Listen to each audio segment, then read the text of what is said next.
Mi marido se había fugado con su amante, dejándome con una deuda de 200.000 euros. Pero él no sabía algo. No tenía ni idea de la forma tan aterradora en que mi padre, aquel hombre que siempre sonreía en silencio, era capaz de vengarse. Aquel día fue tan agotador y difícil como cualquier otro. Sentía que la espalda se me partía tras pasar la jornada entera sentada en una silla de oficina cuya espuma había perdido toda su forma. Me dirigí a casa con expectativas sencillas, una ducha caliente, recalentar la tortilla de patatas de anoche y escuchar a mi marido, Mateo, quejarse de su odioso jefe. La imagen de esa tranquila calma estaba tan vívida en mi mente que no noté nada extraño hasta que giré la llave en la cerradura. Pero las expectativas a menudo chocan con la realidad, y esa noche, la realidad me abofeteó con una fuerza brutal. Antes de que pudiera quitarme los zapatos de tacón, en cuanto abrí la puerta, me recibió el silencio de la casa.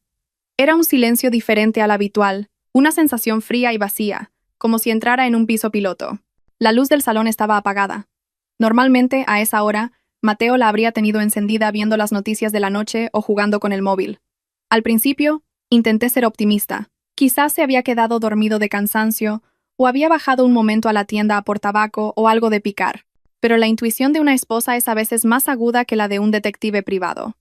Un escalofrío me recorrió el cuerpo al sentir que algo iba terriblemente mal en mi propia casa. Mi mirada se clavó en el zapatero junto a la entrada. Un espacio vacío demasiado grande me pareció extrañamente llamativo. Las zapatillas de marca caras que Mateo se había comprado el mes pasado no estaban, y no solo eso. También habían desaparecido sus sandalias de cuero favoritas, las que se ponía para presumir en cada reunión de la comunidad de vecinos. El corazón se me desbocó. El ritmo del pánico golpeaba mi pecho con violencia. Tiré el bolso al suelo de cualquier manera y corrí hacia el dormitorio, esperando haberme equivocado, o que quizás Mateo estuviera en el patio limpiando todos sus zapatos, aunque sabía perfectamente que odiaba limpiar zapatos más que nada en el mundo. La escena del dormitorio convirtió mis piernas en gelatina al instante. El armario estaba abierto de par en par, y el lado donde solía estar la ropa de Mateo estaba completamente vacío. Solo unas cuantas perchas de plástico se balanceaban débilmente con la brisa que entraba por la ventana entreabierta. Sus trajes de trabajo, sus vaqueros caros, incluso aquella chaqueta de cuero de la que tanto presumía, todo había desaparecido sin dejar rastro. Aún en medio del caos, una risa amarga se me escapó al darme cuenta de que se había llevado hasta su preciado cojín cervical. Imagínatelo. En plena huida, abandonando a su esposa, pensó en la comodidad de su cuello durante el viaje. Una prioridad asombrosa. Corrí al baño. Como era de esperar, su cepillo de dientes, su maquinilla de afeitar e incluso su limpiador facial de lujo, más caro que el que yo usaba en un mes, habían desaparecido. Mateo se había ido de verdad. No había sido abducido por extraterrestres ni se había ido a un viaje de negocios repentino. Me había abandonado. Pero el verdadero golpe aún no había llegado. El plato fuerte de la noche me esperaba pacientemente sobre la mesa del comedor, listo para hacer añicos mi mundo. La mesa estaba limpia, demasiado limpia, hasta el punto de ser sospechoso. Salvo por dos cosas. Una carta escrita a mano y un sobre marrón abultado con el logo de un conocido banco. Mi mano derecha temblaba violentamente al coger la carta. Sentía como si estuviera sosteniendo una bomba de relojería a punto de estallar. Reconocí la caligrafía desgarbada y familiar de Mateo. Respiré hondo, intentando calmar mis pulmones asfixiados, y empecé a leer el último mensaje del hombre que había dormido a mi lado durante los últimos 5 años. El contenido era breve, directo y terriblemente doloroso. Parecía que Mateo hubiera escogido a propósito las palabras que más podían herirme. Escribió que su vida conmigo ya no le hacía feliz, que yo era una persona demasiado rígida y aburrida. Decía que tenía derecho a buscar su propia felicidad y que la había encontrado en una mujer llamada Nerea, un nombre desconocido para mí, pero que al parecer ya ocupaba un lugar profundo en el corazón de mi marido. Escribió que empezaría una nueva vida con Nerea en un lugar lejano, donde yo jamás podría encontrarles. Al final de la carta, había una frase que hizo que la sangre me hirviera.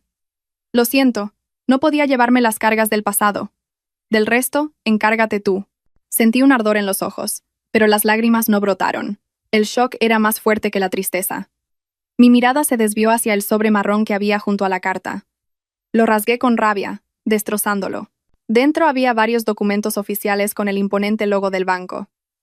Recorrí las líneas, las cifras y las palabras. Finalmente, mi vista se fijó en un número impreso en negrita. 200.000 euros. Era una reclamación de un préstamo ya vencido, con detalles sobre los intereses y las comisiones por demora que lo elevaban a una suma fantástica. El mundo empezó a girar como un tío vivo descontrolado. 200.000 euros. A mi nombre. ¿Cómo era posible? Entonces recordé algo de hacía 6 meses. Mateo llegó a casa cargado de comida deliciosa, actuando de forma increíblemente cariñosa. Me masajeó los hombros mientras me entregaba un fajo de papeles. Dijo que era un mero trámite para solicitar financiación para un pequeño negocio secundario que estaba planeando. Y yo, como una idiota, le creí. Confié en mi marido, así que firmé aquellos documentos, tan gruesos como una guía telefónica, sin leerlos detenidamente. No sabía entonces que mi firma de aquel día era mi consentimiento para destruir mi propia vida. De repente sentí náuseas. El hambre que no había saciado y el estrés repentino me revolvieron el estómago. Me dejé caer sin fuerzas en una silla del comedor, mirando fijamente la cifra de los 200.000. Mi sueldo de administrativa apenas llegaba para pagar la comida y las facturas. Tardaría décadas en pagar una deuda así. Y eso, si no comía ni bebía. Mateo no solo me había robado el corazón y la autoestima, sino también mi futuro. Se había ido, dejándome en un pozo profundísimo del que no tenía más remedio que intentar salir. Lo irónico es que, en medio de esta tormenta emocional, me di cuenta de otra cosa que faltaba en la cocina. La cafetera de alta gama que acababa de comprar con mi paga extra de Navidad también había desaparecido. Mateo se había largado con la cafetera. Aquel hombre, mientras huía con su amante y me dejaba una deuda millonaria, sintió la necesidad de llevarse la cafetera. ¿Acaso planeaba prepararle a Nerea un romántico café con la cafetera de la esposa a la que acababa de abandonar? Sinceramente, si la situación no fuera tan terrible, me habría reído a carcajadas de su mezquindad y avaricia. Realmente no estaba dispuesto a perder ni un céntimo. Con las manos todavía temblorosas, cogí el móvil y marqué el número de Mateo, con la estúpida esperanza de que todo fuera una broma macabra, una cámara oculta de mal gusto. Pero no hubo tono de llamada. Solo la voz mecánica de una operadora. El teléfono al que llama está apagado o fuera de cobertura. Volví a llamar, una y otra vez, hasta que el pulgar me dolió, pero el resultado fue el mismo. Había desechado ese número, igual que me había desechado a mí. El pánico se convirtió en un miedo que me subía desde los pies hasta la garganta, asfixiándome. Empecé a imaginar a cobradores de deudas, hombres grandes y de aspecto rudo. Había visto a menudo en las noticias lo crueles que podían ser los procesos de embargo. La casa precintada, tus pertenencias arrojadas a la calle, amenazas día y noche. Ahora, la protagonista de esa película de terror era yo. Esta casa, este pequeño piso que habíamos conseguido con una hipoteca conjunta, la mayor parte de la entrada la había pagado yo. Eso significaba que pronto no solo sería una divorciada pobre a la que su marido había dejado por otra, sino que también me convertiría en una persona sin hogar. Un paquete de sufrimiento perfecto para vivirlo en una sola noche. Las lágrimas que había contenido finalmente estallaron. Rodaron por mis mejillas y cayeron sobre la factura del banco, emborronando ligeramente la tinta. Lloré a gritos en el comedor vacío. Invoqué el nombre de Dios, preguntando por qué mi vida era tan horrible. ¿Qué había hecho mal? Siempre intenté ser una buena esposa. No pedía mucho. Ahorraba diligentemente. Apenas le había pedido que me comprara cosméticos caros. Pero la recompensa fue una traición de proporciones bíblicas por parte de la persona en la que más confiaba. El reloj de la pared marcaba las 9 de la noche, pero el silencio era tan profundo que parecía medianoche. Después de llorar hasta que mis ojos se hincharon como si me hubiera picado una avispa, empecé a recuperar un poco la cordura. No podía quedarme aquí. Esta casa ya no era segura. Los agentes del banco no tardarían en aparecer. ¿Podría ser mañana? ¿O pasado mañana? Necesitaba un refugio. Un lugar donde pudiera pensar sin el miedo a que alguien aporreara la puerta gritando que pagara mi deuda. De repente, la cara de mi padre apareció en mi mente. Mi padre, que vivía solo en un pueblo rural en las estribaciones de la sierra desde que mamá murió. Nuestra relación no era mala, pero Mateo lo detestaba. Siempre decía que mi padre era anticuado, un paleto, que no encajaba con el nivel de vida de alguien de ciudad como él. Por eso, para no discutir con Mateo, apenas había visitado a mi padre en los últimos 2 años. La culpa se apoderó de mí. Había descuidado a mi padre por el hombre que ahora me había abandonado. La ironía de la vida a veces es así de cruel y ridícula. Pero, ¿me acogería mi padre? A su hija estúpida que solo volvía a casa hecha pedazos. Me aterraba decepcionarle. Siempre había estado tan orgulloso de mí, con mi trabajo en la ciudad y mi marido. Tenía miedo de que su corazón no soportara la noticia de mi divorcio y una deuda de 200.000 euros. Sin embargo, No tenía otra opción. Mis amigos en la ciudad vivían con lo justo o estaban ocupados con sus propios problemas familiares. No podía presentarme en sus casas con un problema de esta magnitud. El único lugar cuya puerta no estaría cerrada para mí era la casa de mi padre. Con las fuerzas que me quedaban, saqué una vieja maleta del trastero, la misma maleta polvorienta que usé cuando llegué a esta ciudad por primera vez, llena de esperanza. Ahora, esa misma maleta me serviría para escapar de la ciudad que había masticado y escupido mi vida. Empecé a meter ropa de cualquier manera. No tenía tiempo para doblarla. Cogí documentos importantes: mi título universitario, mi partida de nacimiento y la cartilla del banco con un saldo miserable. No quería dejar nada de valor en la casa. Temía que el banco viniera a embargarlo todo a la mañana siguiente. Mientras hacía la maleta, mis ojos se detuvieron en nuestra foto de boda, colgada elegantemente en la pared del dormitorio. En la foto, Mateo sonreía de oreja a oreja, una sonrisa que parecía tan sincera. Yo lo miraba con ojos llenos de amor. Mentira. Todo era mentira. Esa sonrisa era una farsa. Rápidamente descolgué el marco y lo estrellé contra el suelo. El sonido del cristal rompiéndose en el silencio de la noche me proporcionó una pequeña satisfacción. Mi matrimonio estaba roto. Era injusto que la foto permaneciera intacta. Una vez que terminé de hacer la maleta, me quedé de pie en el salón y eché un último vistazo a mi alrededor. Esta casa guardaba muchos recuerdos. Desde el momento en que nos mudamos y dormimos en el suelo sin colchón, hasta la vez que celebramos nuestro aniversario con un pastel barato. Ahora, la casa me parecía extraña, como la boca de un monstruo listo para devorar todo lo que había dentro. Cogí las llaves de mi coche. Afortunadamente, estaba a mi nombre, y la documentación estaba a salvo en un cajón secreto que Mateo no conocía. Al menos, Mateo no se había llevado mi coche, probablemente porque sabía que este coche viejo se paraba a menudo cuando el motor se sobrecalentaba. Este coche viejo sería mi carroza de Cenicienta esta noche, llevándome al castillo de mi padre. Cerré la puerta de casa con firmeza, como si intentara encerrar todos los malos recuerdos dentro. El aire frío de la noche me golpeó la cara y pareció enfriar un poco mi cabeza, a punto de estallar. Subí al coche, tiré la maleta en el asiento trasero y arranqué el motor. El sonido renqueante del motor era un reflejo de mi estado de ánimo. No sabía qué pasaría mañana. No sabía cómo iba a pagar 200.000 euros. No sabía cómo le explicaría todo esto a mi padre. Solo sabía una cosa. Tenía que irme de aquí. Ahora mismo. Pisé el acelerador, dejando la casa a oscuras a mi espalda. Las lágrimas volvieron a brotar, pero esta vez las dejé correr. El viaje hasta el pueblo de mi padre duraría unas 4 horas.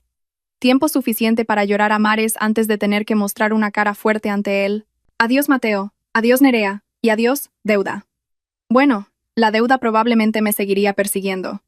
Pero al menos esta noche, elegí huir. Elegí volver al lugar donde una vez fui una niña sin cargas. A los brazos del único hombre que nunca me haría daño. A mi padre.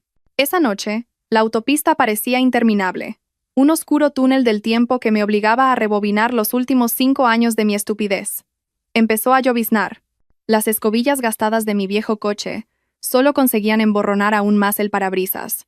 Debería haberlas cambiado el mes pasado, pero lo pospuse para comprarle a Mateo unas zapatillas nuevas con ese dinero.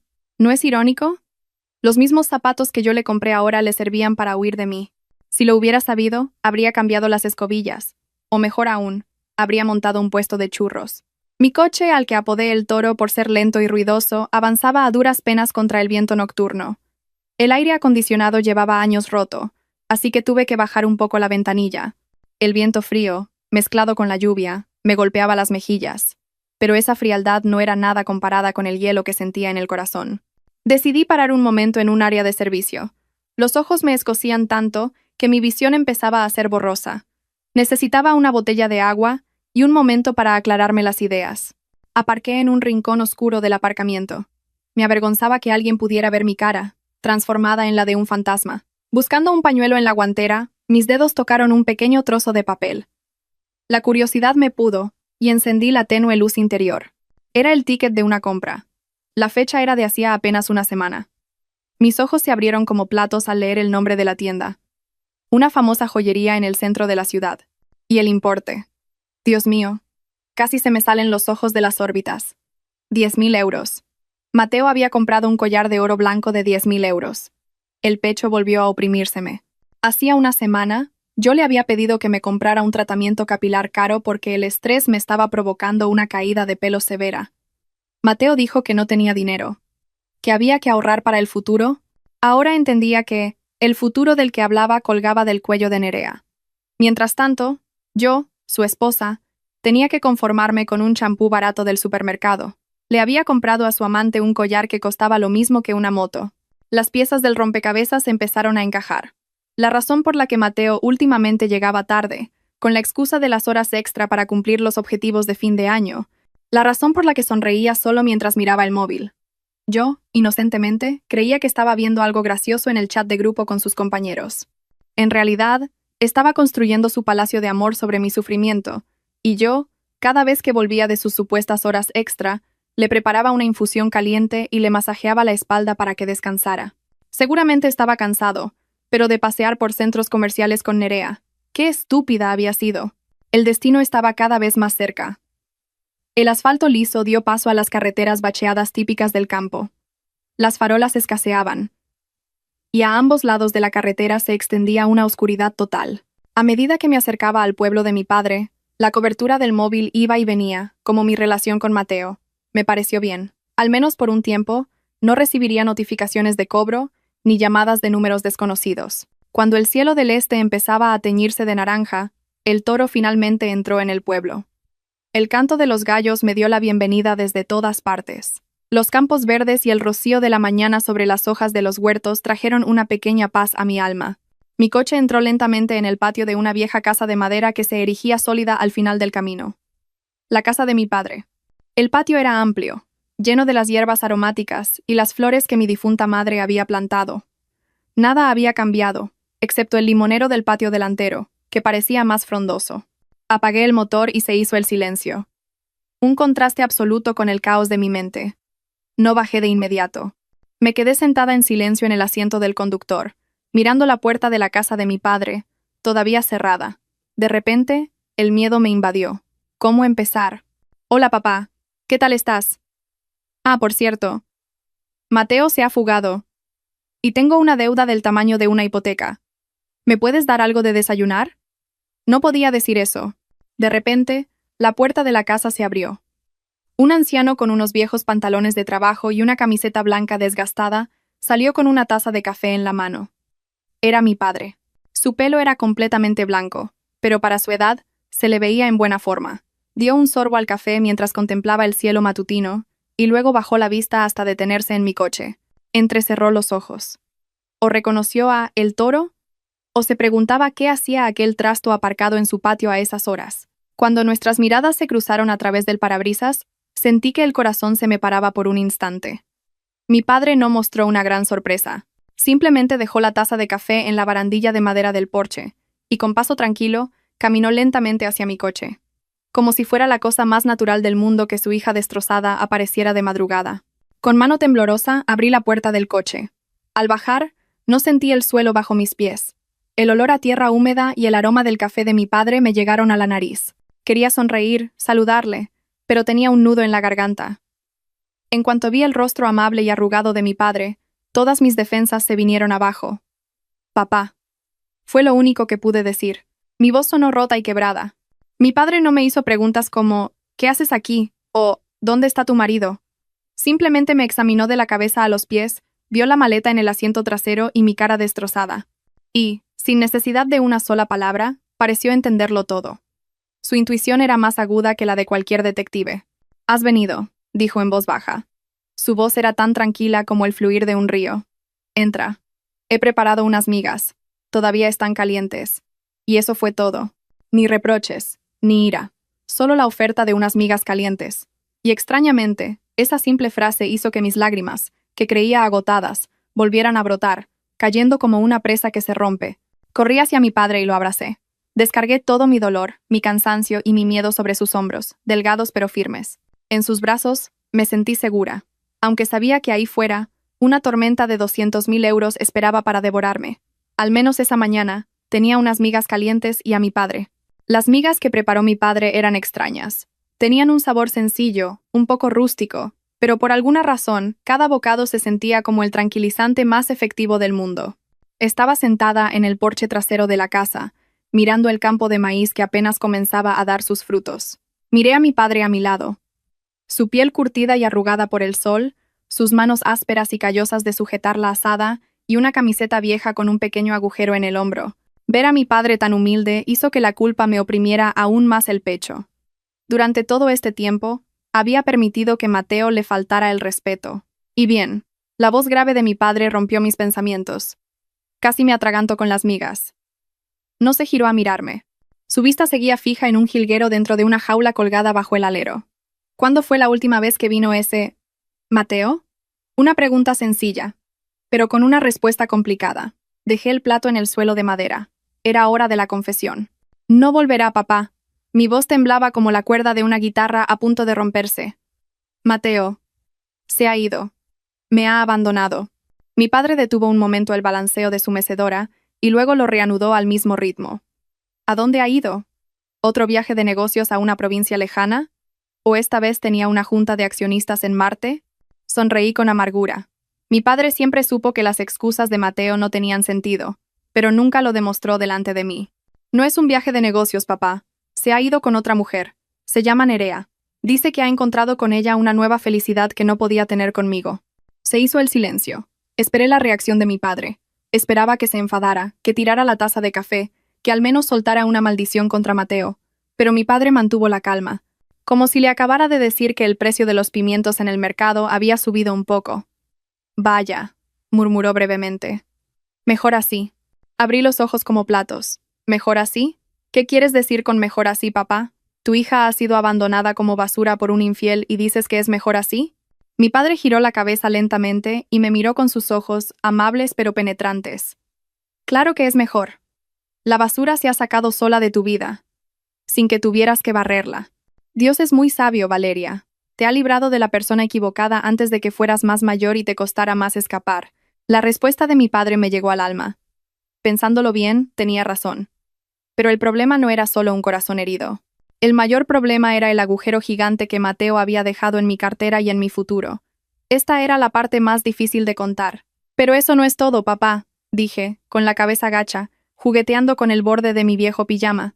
No tenía valor para mirarle a los ojos al decir esto. Mateo no se fue con las manos vacías. Se llevó todos nuestros ahorros. Y lo peor de todo, es que me dejó un recuerdo muy caro. ¿Te ha dejado un niño? La voz de mi padre cambió ligeramente. Había un atisbo de preocupación. No, papá. Ojalá fuera un niño. Al menos tendría forma y podría quererlo. Me ha dejado una deuda, respondí rápidamente. ¿La letra de la Thermomix o de la moto? Preguntó mi padre, recuperando su tono relajado. Negué con la cabeza enérgicamente. Las lágrimas empezaron a asomarse de nuevo. No es algo así, papá. Es un préstamo del banco. Muy grande. Con la casa como aval. Si no pago, la casa saldrá a subasta. Y yo tengo que responder legalmente porque mi firma está ahí. Mi padre dejó la taza de café en una mesita auxiliar. Esta vez, se giró completamente hacia mí. Su rostro era serio. ¿De cuánto? Esa única pregunta flotó en el aire. ¿Cuánto? Solo pronunciar la cifra me revolvía el estómago. Papá, prométeme que no te vas a asustar, pedí estúpidamente. ¿Quién no se asustaría al oír una cifra así? Dilo, Valeria. Este padre tuyo ya es viejo. Mi corazón está entrenado para no sobresaltarse ni aunque la gallina del vecino me ponga un huevo en la cabeza, respondió mi padre con indiferencia. Cerré los ojos con fuerza y reuní el coraje que me quedaba. 200.000 euros, papá. 200.000. Y eso sin contar los intereses y las comisiones por demora. Si tardo en pagar. De nuevo, el silencio. Esta vez fue un silencio muy largo. 1 segundo. 2. 10. No me atrevía a abrir los ojos. Imaginaba que mi padre se estaría agarrando el pecho o buscando una escoba para castigar mi estupidez. 200.000. Repitió mi padre en voz baja. Su voz no era ni alta ni baja. Yo, todavía con los ojos cerrados, asentí débilmente. Las lágrimas ya corrían por mis mejillas. Lo siento, papá. Fui una idiota. Firmé sin leer. Ahora no tengo nada. Perderé la casa. Puede que tenga que vender el coche. Solo seré una carga para ti. Estoy tan avergonzada, papá. De verdad, estoy muy avergonzada. Rompí a llorar de nuevo. Culpa, vergüenza, miedo, todas mis emociones se derramaron sobre aquel suelo de madera. Me sentía la hija más fracasada del mundo. la que apenas viene a casa y, cuando lo hace, trae consigo un desastre. Si mi padre me echaba, no podría decir nada. Me lo merecía. Pero lo que pasó a continuación fue totalmente inesperado. No oí gritos de enfado. No sentí el golpe de una escoba. Lo que oí fue, en cambio, un largo y satisfecho sorbo de café, seguido de un suspiro de alivio. «Ah, qué bueno está el café esta mañana», dijo mi padre. Abrí los ojos de inmediato y miré a mi padre con confusión. Mi cara debía de ser un poema, cubierta de mocos y lágrimas. Estaba mirando atónita a un padre que, tras oír que su hija tenía una deuda de 200.000 euros, alababa el sabor de su café. ¿Acaso el shock le había provocado una demencia repentina? ¿O se estaba quedando sordo y había entendido 200 en lugar de 200.000? Mi padre vio mi cara de perplejidad y esbozó una leve sonrisa. Cogió un trozo de pan, lo untó con aceite y se lo comió lentamente. «Come un poco, Valeria. Que se enfría», dijo tranquilamente. «Desde pequeña, cuando lloras, te pones tan fea como un pato con la cabeza atascada en una puerta. Papá, ¿me estás escuchando?», protesté, medio llorando, medio exasperada. «Te digo que tengo una deuda de 200.000 euros. Van a venir del banco. Nosotros». Mi padre levantó la mano derecha indicándome que me detuviera. Su gesto fue tranquilo pero autoritario, y me callé al instante. Me miró directamente. Una mirada profunda y serena, como si no estuviera viendo un problema complejo, sino el vasto océano. «Escucha, hija», dijo mi padre con suavidad. «Esa cantidad de dinero es mucho dinero para comprar chucherías. Pero para el precio del honor de mi hija es una baratija». Abrí la boca. ¿Qué quería decir? «Termina de comer y dúchate. Hueles a una mezcla de sudor y coche viejo», continuó mi padre levantándose de la silla. Se estiró para desentumecer la espalda. «Voy a ver las cabras un momento. No te preocupes por ese dinero.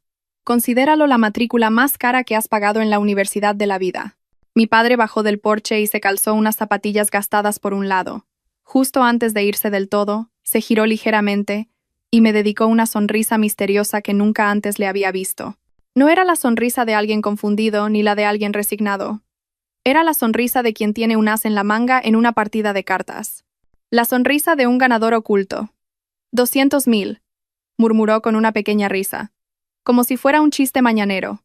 Ese tal Mateo no tiene ni idea de con quién se ha metido. Me quedé sola en el porche con 1.000.000 de preguntas. ¿Cómo podía mi padre, este humilde granjero de pueblo, estar tan tranquilo? ¿Aún no se daba cuenta del peligro? ¿O había algo en él que yo nunca había conocido? Lo único claro era que el pan que tenía en la mano de repente me supo un poco más dulce, y que el peso que aplastaba mis hombros parecía haberse aligerado un poco, transferido a la vieja espalda de mi padre que se alejaba hacia el corral de las cabras. Esperar a que la bomba estallara fue mucho más angustioso que la propia explosión. Al menos, eso fue lo que sentí durante todo el día en casa de mi padre. Después de mi confesión en el porche, viví como una fugitiva escondida en su madriguera. Cada vez que oía el motor de una moto pasar por delante de la casa, el corazón me daba un vuelco. Tenía pánico de que fueran los cobradores de deudas, que me hubieran rastreado hasta este pueblo remoto. Mi móvil se había convertido en el objeto más aterrador del mundo. Desde la mañana no paraba de vibrar y sonar. Números desconocidos con prefijo de Madrid me llamaban alternativamente. Parecía una competición para ver quién era el primero en insultarme. No tenía valor para contestar. Solo miraba la pantalla encendida del móvil con sudor frío, dejando que se apagara solo, sabiendo que volvería a sonar en 5 segundos. Mientras yo temblaba de miedo en el salón, mi padre parecía un hombre sin preocupaciones. Su rutina de hoy era tan normal que su serenidad me irritaba. Se levantó temprano para bañar a sus pájaros, silbando una vieja copla que sonaba en su radio de pilas. Esa tarde el terror llegó a su punto álgido. El móvil volvió a sonar, pero esta vez no era una llamada, sino una ráfaga de mensajes de texto. Bip, bip, bip, bip. El sonido retumbó de forma especialmente aguda en el silencioso salón. Me armé de valor y eché un vistazo a la notificación. Su contenido me heló la sangre al instante. Sabemos que ha huido. Iniciaremos acciones legales. La buscaremos en su domicilio fiscal y en la casa de sus padres. Las piernas me fallaron. Lo sabían. Sabían lo de mi padre. Vendrían aquí, montarían un escándalo y avergonzarían a mi padre delante de todo el pueblo. Corrí al patio trasero, donde mi padre estaba dando de comer a las gallinas. «Papá», le llamé, desesperada. Me faltaba el aliento. Mi padre se giró. «¿Qué pasa, Valeria?». ¿Te ha vuelto a picar una avispa como cuando eras pequeña? No es una avispa, papá. Esto es peor que todas las avispas del pueblo juntas. Grité histéricamente, plantándole el móvil en la cara. Mira esto. Amenazan con venir aquí. Dicen que tomarán acciones legales. Papá, ¿qué hacemos? ¿Llamamos a la policía? ¿Huimos al monte? Mi padre no miró la pantalla del móvil. En su lugar, apartó mi mano con suavidad y esparció el resto del maíz por el suelo. Se sacudió las manos en sus viejos pantalones de trabajo para quitarse el polvo. Guarda ese cacharro, dijo con indiferencia. Pero papá, vienen. ¿Me estás escuchando? Tengo miedo de que te avergüencen. Tengo miedo de que te metas en problemas por mi culpa. Mis lágrimas volvieron a brotar. Mi padre se acercó al grifo, se lavó las manos con jabón y se las secó con una pequeña toalla que colgaba de un clavo en la pared. Sus movimientos eran lentos, muy lentos, como si tuviera todo el tiempo del mundo. Una vez limpio, se acercó a mí, que seguía sollozando junto al gallinero. Me miró fijamente. Sus viejos ojos, normalmente juguetones, se habían convertido en un lago profundo y sereno. Puso sus manos cálidas y ásperas sobre mis hombros. Su agarre era firme y transmitió una extraña energía a mi cuerpo tembloroso. Valeria, me llamó con firmeza. Levanté la cabeza para mirar su viejo rostro. ¿Confías en tu padre? Preguntó. Asentí, vacilante. Confío, pero... No hay peros, me interrumpió mi padre. Escúchame bien.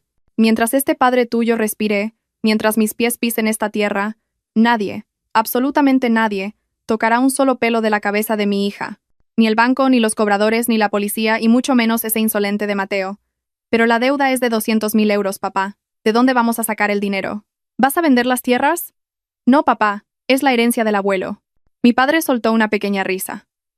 Una risa fresca y contagiosa, como si acabara de contar un chiste en un monólogo. Me dio una palmadita suave en la mejilla.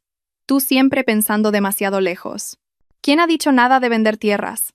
¿O de vender un riñón? Mis riñones ya están viejos y duros. No se venderían ni fritos. Bromeó con naturalidad. Luego, su rostro se puso serio de nuevo. Pero esta vez, una sonrisa misteriosa se dibujó en sus labios. La misma sonrisa de ayer, la que me daba escalofríos y alivio al mismo tiempo. Se acercó un poco más y me miró a los ojos con agudeza. Valeria, escúchame. Un problema de dinero es solo un número en un papel. Y el papel se puede romper, se puede quemar. No te preocupes, no tengas miedo. Esta noche, duerme tranquila y come mucho. Papá se encargará. Papá se encargará. Esas palabras sonaban tan imposibles. ¿Cómo podía un granjero jubilado, cuyo trabajo consistía en criar gallinas y escuchar la radio, resolver una deuda millonaria de la noche a la mañana? Mi lógica se negaba a creerlo, pero el tono de mi padre no sonaba a fanfarronería, sonaba a promesa, o más bien, a una certeza. Papá, ¿lo dices en serio? Susurré, intentando encontrar alguna duda en sus ojos. ¿Más en serio que cuando le digo a tu madre que su guiso está demasiado salado? Respondió guiñándome un ojo. Venga, apaga el móvil y vete a tu habitación. Tengo que hacer una llamada a un viejo amigo. Son cosas de mayores, los niños no se meten. Mi padre se dio la vuelta y caminó lentamente hacia la pequeña habitación que usaba como despacho. Una habitación que siempre estaba cerrada y en la que casi nunca entraba. Me quedé helada junto al gallinero, viendo la espalda de mi padre, ligeramente encorvada por el peso de los años. Esa noche, por primera vez después de días de pesadillas y el terror del timbre del teléfono, obedecí a mi padre. Apagué el móvil y lo guardé en lo más profundo de un cajón, bajo un montón de ropa, y me tumbé en el colchón de lana, duro pero cómodo.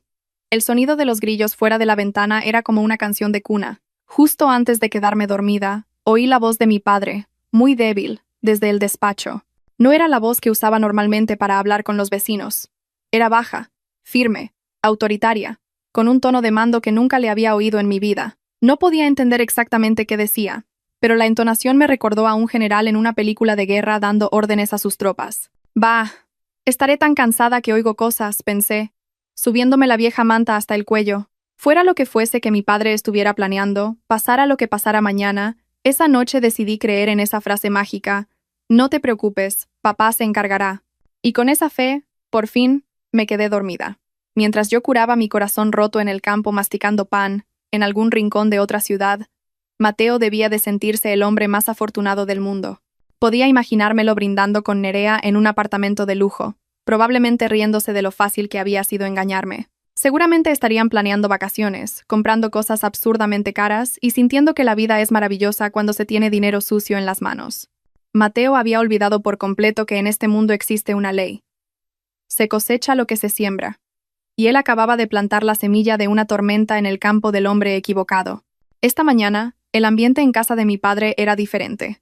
La atmósfera relajada de siempre se había vuelto un poco más seria, pero seguía siendo tranquila. Mi padre se levantó de madrugada. No para ir al campo. Se puso una camisa vieja de un estampado que, aunque algo descolorido, todavía tenía estilo, y se arregló para parecer presentable. «Papá, ¿a dónde vas? Estás muy elegante», le pregunté mientras le llevaba una infusión caliente. Mi padre levantó la cabeza un momento y sonrió levemente. «Solo voy a la ciudad a ver a un viejo amigo. Tengo unos asuntos que resolver. Tú quédate en casa. No le abras la puerta a ningún desconocido. Que se las vean conmigo luego». Después de que mi padre se fuera en El Toro, me quedé sola en casa. Intenté mantenerme ocupada barriendo y fregando el suelo hasta dejarlo reluciente, pero mis pensamientos no paraban de divagar. ¿Qué estaría haciendo mi padre? ¿A qué viejo amigo iba a ver? Entonces recordé el despacho cerrado de mi padre. Dudé, pero encendí mi móvil. Pero esta vez no había mensajes del banco ni de los cobradores, solo un mensaje de un número desconocido. El contenido era breve. Red establecida. Objetivo bajo vigilancia. Esperando órdenes, comandante. Casi se me para el corazón al leerlo. ¿Comandante? ¿A quién se referían? ¿Era un mensaje equivocado? Pero, ¿por qué a mi móvil? Entonces recordé que este móvil me lo había regalado mi padre justo cuando terminé la universidad. ¿Sería posible que mi padre estuviera usando mi línea para vigilar algo? Mientras tanto, en la gran ciudad, Mateo probablemente estaría sentado en una cafetería cara, esperando su café. Se sentía seguro porque había cambiado todos sus números de teléfono y se había mudado a otro apartamento. No sabía que, desde el momento en que salió de nuestra casa, unos ojos invisibles seguían cada uno de sus movimientos. No sabía que cada transacción que hacía con el dinero del préstamo estaba siendo registrada por gente que solo obedecía las órdenes de un anciano en un pueblo remoto. Mi padre se estaba moviendo de verdad. No estaba pidiendo dinero prestado para pagar mi deuda. Estaba reactivando una maquinaria que llevaba mucho tiempo dormida. Su antiguo poder. A las 4 de la tarde oí el motor de El Toro entrando en el patio. Corrí a ver a mi padre bajando del coche. Su cara parecía muy relajada. Traía una caja grande de pollo asado de un famoso asador de la ciudad. «Toma, come algo bueno. No te pases el día comiendo patatas, que te vas a convertir en una», dijo mi padre en tono de broma, entregándome el paquete. «Papá, ¿cómo ha ido?», pregunté, impaciente. Mi padre simplemente se quitó los zapatos y se sentó en una silla del porche. Cogió un trozo de pollo y lo masticó con ganas. «El plan sigue su curso. Mateo está disfrutando de su fiesta. Dejémosle. Para que una persona caiga, lo mejor es subirla primero a lo más alto. Así, la caída es más ruidosa y el dolor más seguro». Tragué saliva. «Papá, el mensaje que llegó a mi móvil antes. Eso de comandante. ¿Eres tú?» A mi padre casi se le atraganta el pollo y se echó a reír a carcajadas. «Jaja. ¿Así que el mensaje te llegó a ti? Lo siento. Se me olvidó que esa línea todavía estaba conectada a tu móvil. Haz como si acabaras de leer el guión de una radionovela por accidente». Y entonces mi padre me dio una palmadita suave en la mano. «Valeria, a partir de mañana ya no tienes que tenerle miedo al timbre del teléfono. Todo ha sido transferido. Ahora solo te queda una cosa por hacer. Esperar una semana. A ver quién es el que te llama llorando». Esa noche, me fui a dormir con una sensación muy extraña. Sentía una gran satisfacción, pero al mismo tiempo, me daba un poco de miedo ver esta otra cara de mi tranquilo padre. Me di cuenta de una cosa. Mateo había cometido el mayor error de su vida. No solo había traicionado a su esposa, sino que había despertado a un gigante dormido que me protegía desde la distancia. Me arropé con la manta y, por primera vez, sonreí antes de cerrar los ojos. «Disfruta de la fiesta, Mateo. La verdadera factura está a punto de llegar y te la servirá tu suegro en persona». Si este mundo fuera un escenario de teatro, Mateo estaría disfrutando de su papel de protagonista, sin saber que el escenario sobre el que se encuentra ya ha sido cerrado por todas partes. Durante la primera semana después de su huida, Mateo vivió como un pequeño rey. A través de los informes que de alguna manera llegaban cada mañana a la mesa del desayuno de mi padre, supe que mi exmarido había alquilado un apartamento en una zona de élite, un lugar cuyo alquiler mensual podría pagar la matrícula universitaria de una persona. Nerea, su supuesta nueva felicidad, Parecía disfrutar de su papel de reina de la temporada.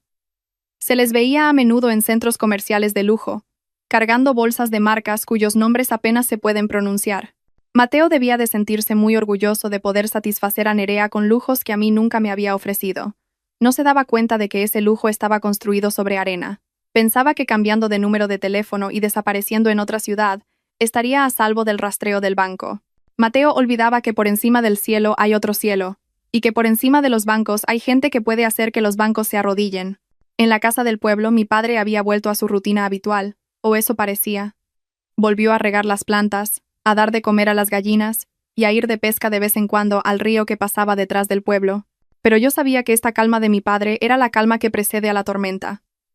Cada noche, mi padre desaparecía en su despacho durante 1 hora. Desde fuera, junto con el sonido de los grillos, se oía el teclear de una vieja máquina de escribir, una sinfonía que sonaba como el martillo de un juez en un tribunal. Mi padre estaba escribiendo un nuevo destino para Mateo, y yo solo podía esperar con una mezcla de sentimientos. «Valeria, mira ese pimiento», dijo mi padre una tarde mientras estábamos sentados en el porche tomando una manzanilla.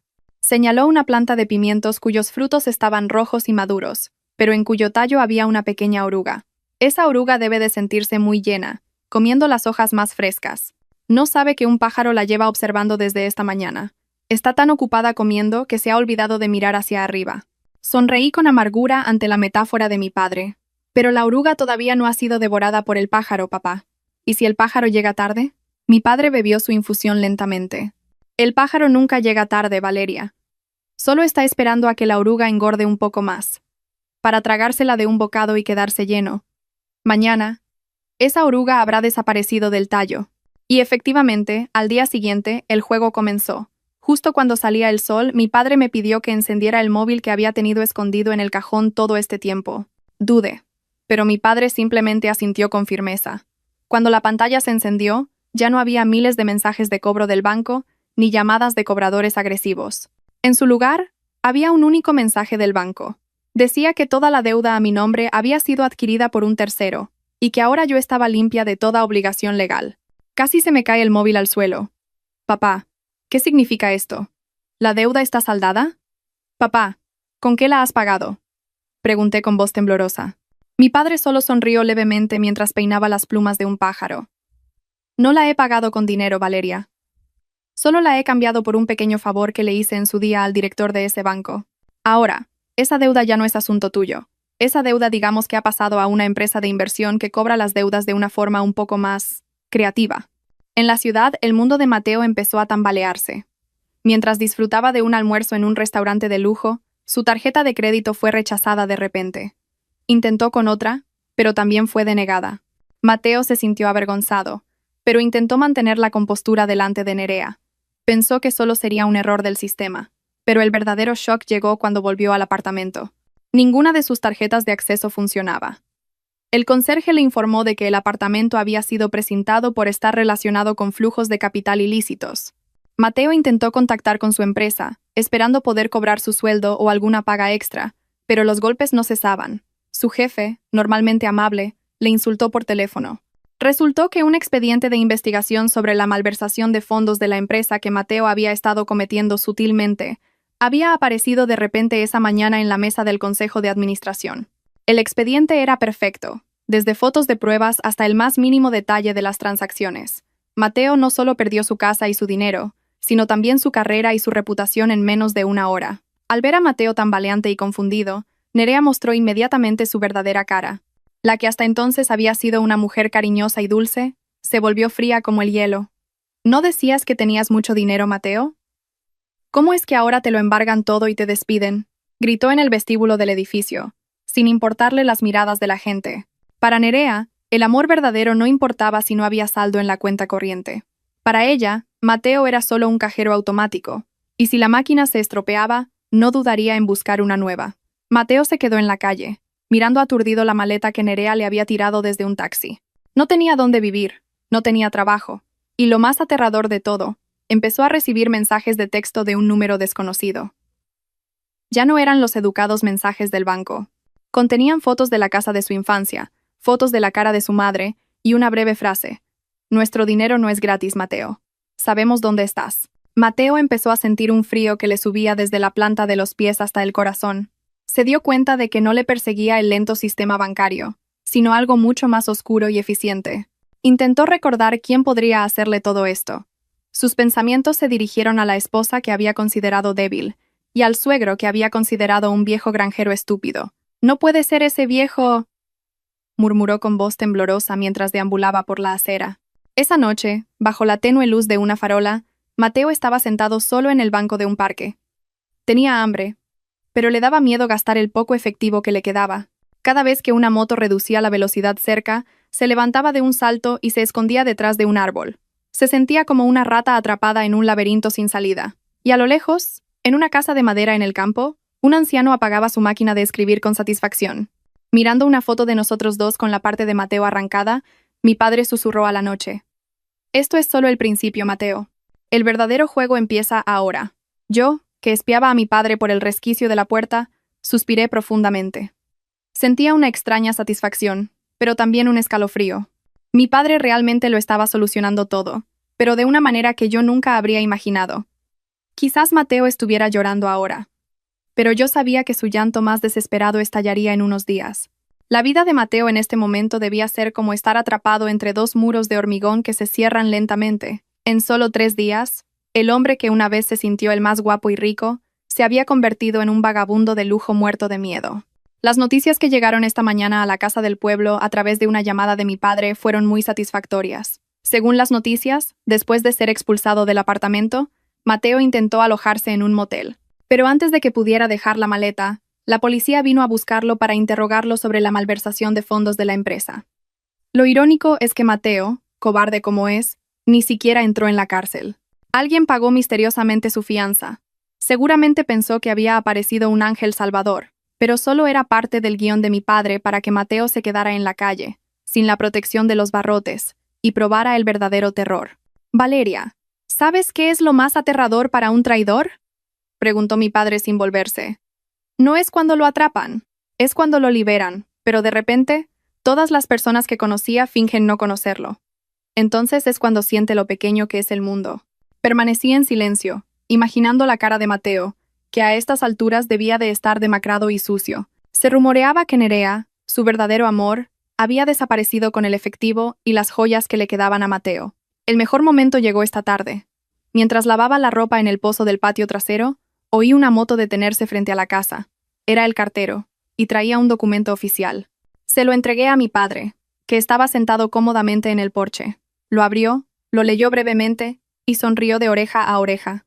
La misma sonrisa que me daba escalofríos y alivio al mismo tiempo. «Este es un certificado de la policía y del banco, Valeria», dijo, entregándome el papel. «Tu honor ha sido completamente restaurado. Se ha demostrado el fraude y la falsificación de documentos que cometió Mateo, por lo que todos tus registros negativos han sido eliminados.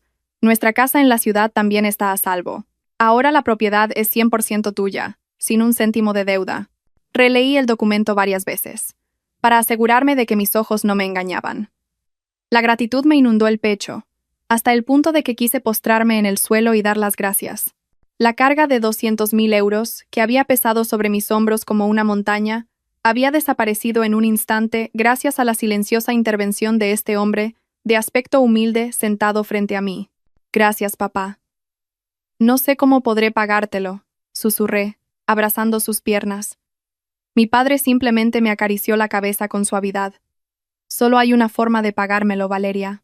No vuelvas a ser la mujer débil que se deja engañar fácilmente por las palabras dulces de un hombre.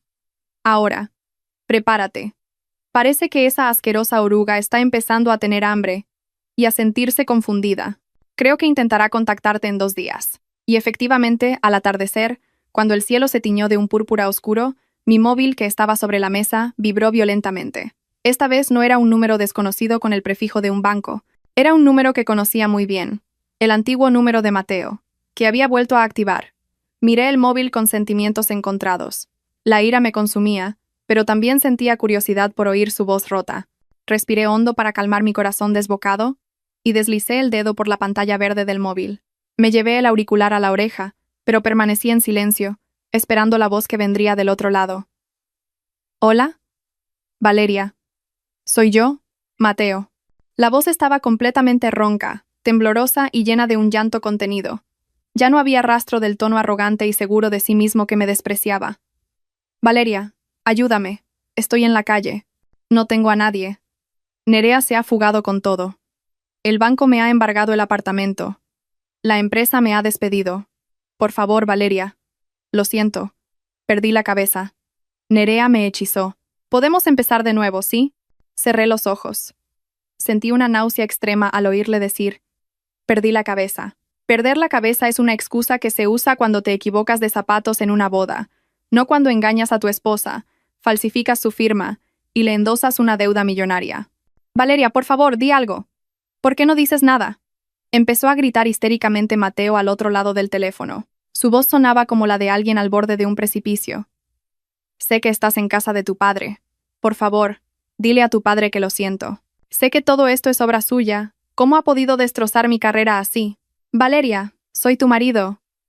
Miré a mi padre, que sorbía su infusión con una leve sonrisa, y respondí con una voz helada. ¿Marido? Mi marido murió esa noche, Mateo. Mi marido murió cuando se fugó con otra mujer dejándome una deuda de 200.000 euros. Lo dije con firmeza, sin un ápice de temblor. Ahora no eres nada para mí. Y no vuelvas a pronunciar el nombre de mi padre con tu sucia boca. Has arruinado tu propia vida. Mi padre solo ha ayudado a acelerar el proceso. Valeria, no cuelgues, por favor. Unos hombres muy grandes no paran de seguirme. Dicen que tienen órdenes del comandante. ¿Quién es el comandante? Por favor, explícales que no tengo dinero. Empezó a sollozar Mateo. Su voz era tan lastimera que, si alguien no supiera la historia, sentiría pena por él. No respondí más. Colgué inmediatamente y bloqueé su número. Dejé el móvil con un movimiento decidido y solté el suspiro de alivio más largo y profundo de mi vida.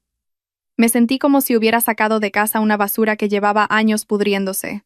Mi padre dejó su taza y se levantó para darme una palmadita en el hombro. Bien hecho, Valeria. Esa es mi hija. Ahora, cómete el pollo que sobró de antes. Mañana habrá un espectáculo aún más interesante. Ese tal Mateo pronto se dará cuenta de que es más difícil escapar de mi padre que de un tigre. Sonreí. Esta mañana, nuestro pueblo recibió la visita de un hombre que parecía más un mendigo que una persona.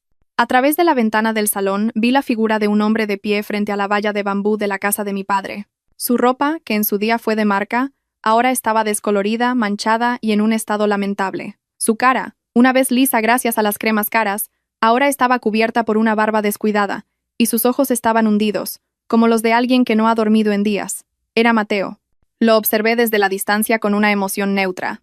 No sentía un odio hirviente, solo repulsión por lo insignificante que era el orgullo del hombre al que una vez había idolatrado. Mi padre, que afilaba un cuchillo en el porche, ni siquiera miró hacia la valla. Sus movimientos eran rítmicos, como si no hubiera un parásito moribundo pegado a la valla de su casa. «Valeria, tenemos visita», dijo mi padre con indiferencia, sin apartar la vista del cuchillo. «Parece que se ha perdido. O quizás ha venido a mendigar un poco de dignidad». Salí al porche y me puse al lado de mi padre. Al verme, Mateo gritó histéricamente. «Valeria, Valeria, por favor, abre la puerta». «Tengo hambre, Valeria. No he comido nada desde ayer. Estoy muy arrepentido. Por favor, perdóname». Caminé lentamente hacia la valla, no para abrirle, solo para ver más de cerca el aspecto de un traidor cuando ha caído a lo más bajo. Cuando llegué a la valla, Mateo se arrodilló directamente en el suelo polvoriento. Intentó agarrarme la mano a través de los huecos del bambú, pero la retiré rápidamente. «Valeria, por favor». Nerea era una mujer horrible. En cuanto me despidieron, se fugó con todo mi dinero.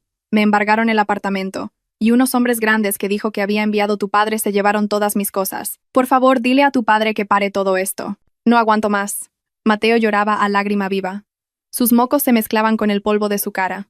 Lo miré con los ojos vacíos. ¿Que Nerea era horrible? ¿No era la nueva felicidad más divertida que yo? ¿Dónde está esa felicidad ahora, Mateo? ¿No te invita a cocer patatas con ella aquí? Me equivoqué, Valeria. Estaba ciego. Esa mujer solo me utilizó. Volvió a gritar, golpeando el suelo. Te lo prometo, cambiaré. Haré cualquier cosa aquí. Seré peón, barrendero, lo que sea, con tal de poder volver a estar contigo. Por favor, haz que dejen de perseguirme. Dijeron que si no devuelvo los 200.000 euros en una semana, me llevarán a un lugar remoto para pagar toda la deuda con trabajos forzados. Por favor, ayúdame, Valeria. Al oír trabajos forzados, Casi me echo a reír. Mi padre tenía un sentido del humor muy oscuro a la hora de castigar. No metió a Mateo en una cárcel oficial con las comidas aseguradas. En su lugar, transfirió su deuda a gente que la cobra de una forma mucho más creativa y físicamente exigente. De repente, oí unos pasos pesados detrás de mí. Mi padre se acercaba lentamente, con el cuchillo reluciente en la mano. Al verlo, Mateo empezó a temblar violentamente. Su cara se puso pálida, como si viera a la mismísima Parca con su guadaña. Señor, perdóneme, tartamudeó Mateo. Su cuerpo se encogió en el suelo. Mi padre se paró justo delante de la valla y examinó a Mateo de arriba a abajo, como si mirara un excremento de gallina pegado a su zapato. Luego, clavó el cuchillo en el suelo con fuerza, haciendo un sonido seco. Mateo se sobresaltó y cayó hacia atrás. Mateo, ¿recuerdas lo que me dijiste la primera vez que viniste a pedirme la mano de Valeria? Preguntó mi padre. Su voz era baja, pero vibraba con autoridad. Dijiste que la protegerías más que a tu propia vida, que eras un hombre moderno y de éxito. Pero al final, solo has sido un fracasado, que se esconde detrás de la firma de su esposa para pedir dinero y satisfacer su lujuria con una mujerzuela. Mi padre se agachó para mirar a los ojos aterrorizados de Mateo. ¿Quieres que te perdone? De acuerdo. Pero mi perdón es caro. Te fugaste con 200.000 euros del dinero de mi hija, ¿verdad? Ahora, la gente que ha comprado tu deuda se la cobrará con tu sudor. Serás enviado a las salinas de una isla remota como peón hasta que pagues toda la deuda. Eso es justo, ¿no? ¿No dijiste que harías cualquier cosa? Mateo se quedó con la boca abierta, aturdido, incrédulo. Pero señor, eso podría llevar años. No aguantaré. Entonces elige, dijo mi padre, volviendo a sacar el cuchillo de la tierra. O vuelves a la ciudad y te enfrentas a los acreedores que quizás te partan las piernas, o sigues a mi gente y trabajas honradamente por primera vez en tu vida. Solo tienes dos opciones, Mateo, y volver con Valeria no es una de ellas. Mateo me miró con ojos suplicantes, pero yo simplemente me di la vuelta. Volví a entrar en la casa, dejando a aquel hombre llorando bajo el sol abrasador. Por el resquicio de la puerta oí un gran todoterreno detenerse frente a la valla. Debían de ser los hombres de mi padre, los que le llamaban comandante. Oí abrirse las puertas del coche, gritos ásperos, y finalmente, los sollozos de Mateo pidiendo clemencia mientras lo arrastraban al interior del vehículo. Eché un vistazo por la ventana. El coche se marchó, dejando una densa nube de polvo frente a la casa de mi padre. Mi valla estaba limpia de nuevo. El parásito había sido trasladado a donde pertenecía, a un lugar donde aprendería que cada céntimo que robó tendría que ser devuelto con gotas de sudor de verdad. Después de que la tormenta de polvo levantada por el coche que se llevó a Mateo se disipara, nuestro pueblo volvió a su estado original, tranquilo, fresco y pacífico. Me sentí como si, después de ver una película de acción muy tensa, de repente se encendieran las luces del cine y yo volviera a estar sentada en la silla del porche de una casa de madera con un agradable olor a leña. Ha pasado una semana desde que terminó el drama al otro lado de la valla. Empecé a acostumbrarme a despertarme por la mañana sin ansiedad. Ya no abría el cajón para comprobar si el móvil estaba apagado y, lo más importante, ya no sentía náuseas al comer. Esta mañana, el alcalde del pueblo vino a casa. No para una visita de cortesía, sino con un gran sobre que contenía documentos oficiales del juzgado y del registro de la propiedad. El alcalde me entregó los documentos con una actitud mucho más educada y respetuosa de lo habitual, como si estuviera tratando con un ministro disfrazado. Después de que el alcalde se fuera, mi padre me dio los documentos. Dentro había un certificado de divorcio oficial. Descubrí que los trámites podían ser así de rápidos cuando los canales especiales de mi padre se activaban. También estaba la escritura de la Casa de Madrid, ahora limpia de cualquier registro de embargo y completamente a mi nombre. «Ya no eres la esposa del pobre Mateo», dijo mi padre, acariciándose su fino bigote. «Eres Valeria, la dueña de una casa sin deudas y con un futuro por delante. No vuelvas a equivocarte de camino. Si se te acerca algún hombre, primero dile que tiene que pasar un examen de lectura, escritura y honestidad delante de tu padre». Sonreí levemente. El humor de mi padre siempre lograba derretir las partes heladas de mi corazón. Por ahora quiero tomarme un descanso de los hombres, papá. Solo quiero ser la buena hija de mi padre. Pero la curiosidad por el destino de Mateo seguía ahí. Mi padre, como si me leyera la mente, sacó un pequeño sobre marrón del bolsillo de su camisa y lo tiró sobre la mesa. Noticias de la oruga. Mi gente ha enviado fotos y un breve informe. Abrí el sobre. Dentro había varias fotos algo borrosas. En la primera, vi a Mateo de pie en medio de unas salinas interminables. Llevaba ropa de trabajo tosca. Su cara estaba quemada por el sol y sus manos, una vez suaves por las lociones caras, ahora sujetaban una pesada herramienta para cortar sal. En otra foto, se le veía sentado frente a una choza de madera muy precaria. Devoraba un tupper como si fuera la comida más lujosa del mundo. No quedaba ni rastro del arrogante hombre de ciudad. En los ojos de Mateo, capturados por la cámara, solo había un cansancio extremo y una mirada de resignación. Mi padre había cumplido su promesa. Mateo no fue torturado físicamente con violencia, pero se le obligó a sentir lo que es el verdadero trabajo duro. Tenía que pagar cada céntimo de los 200.000 euros con su propio sudor. Me dijeron que el sueldo que Mateo recibía allí se deducía directamente para pagar la deuda a la empresa de inversión del socio de mi padre. A ese ritmo de pago probablemente Mateo tardaría entre 10 y 15 años en saldar la deuda. Una escuela de la vida muy larga. Está bien allí, dijo mi padre con indiferencia. Le dan de comer bien, duerme bien, solo que no tiene tiempo para tener amantes ni para falsificar firmas. Allí solo se valora la honestidad física. Si eres vago, pasas hambre. Sencillo, ¿no? Esa noche mi padre y yo nos sentamos en el porche, contemplando las estrellas esparcidas por el claro cielo rural. Mi padre empezó a hablar un poco de su pasado, de cómo trabajó como jefe de inteligencia en un organismo importante hasta que, harto de las intrigas políticas de la ciudad, decidió jubilarse anticipadamente. Habló de sus amigos, que ahora eran generales, directores de banco o presidentes de grandes empresas, pero que todavía le trataban con el máximo respeto. Fue entonces cuando me di cuenta de lo grande que era el hombre que tenía a mi lado. Durante todo este tiempo, lo había considerado débil solo porque era silencioso. Estaba muy equivocada. El silencio de mi padre era el silencio de un volcán que podía entrar en erupción en cualquier momento si la chispa era la felicidad de su hija. Mañana planeo volver a la ciudad para poner en orden mi casa y quizás buscar un nuevo trabajo con una mentalidad diferente. Siento que ya no estoy sola. Llevo en mi corazón el coraje de mi padre. Esta mañana es mi última mañana en la casa del pueblo antes de volver a la ciudad para empezar un nuevo capítulo.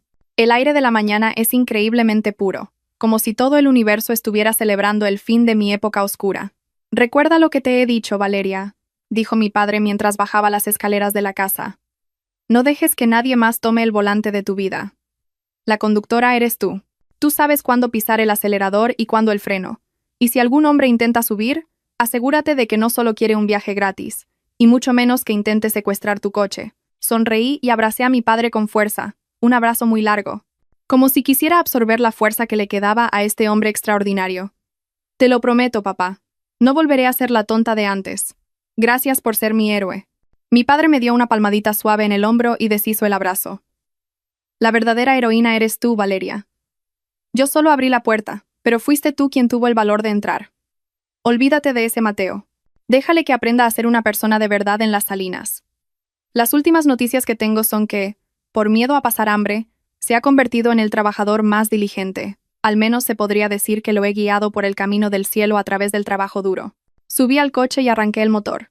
El toro rugió suavemente, como si se sintiera más ligero, sin el peso de una historia dolorosa que cargar. Agité la mano mientras el coche empezaba a salir del patio.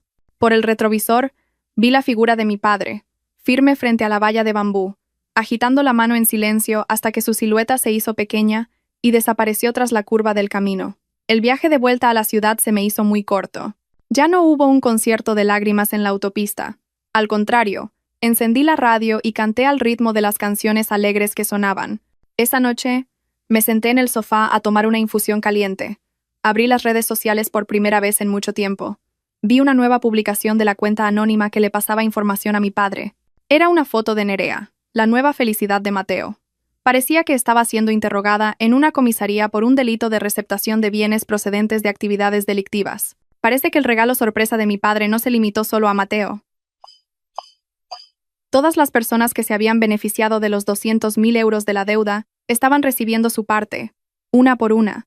La hermosa Nerea ahora tendría que cambiar sus vestidos caros por un mono de presa naranja, que no le favorecía en absoluto, pero que parecía llevar con satisfacción. Cerré el móvil con una sensación de satisfacción total. Mi padre tenía razón. No hacía falta perseguir la justicia a gritos. Solo había que dejar que la naturaleza siguiera su curso. En silencio. Mañana empezaré a buscar un nuevo trabajo.